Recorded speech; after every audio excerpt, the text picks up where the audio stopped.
Hi friends, మీరు చూస్తున్నారు పారదరాన్లోని మేకల సంత. ఇక్కడైతే తెల్లవారి 5:30 గంటలకు స్టార్ట్ అయిపోయిందండి. చాలా టాటా ఏసీలు, బులోడలు అన్నట్లు కేజీ లెక్కనైతే ఉన్నాయి. నల్ల వచ్చేసి కొంచెం రేట్ చెప్తాను, వెయిట్ని బట్టి తీసుకుంటున్నారు. 650, 700 కింద ఉంటాయి. సగం తోపుడు కింద అనేసి బ్లాక్ లేదు, పెద్ద చూపించుకుంటారు.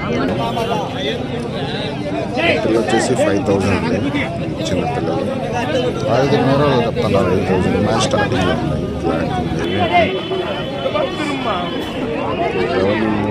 2 పిల్లలతో పాటు తల్లి వచ్చేది. రైతులు చాలా ఎక్కువ మంది వస్తారండి. ఇక్కడ మంచి రేట్లలో దొరుకుతాయి. ఇక్కడ తీసుకోవచ్చు.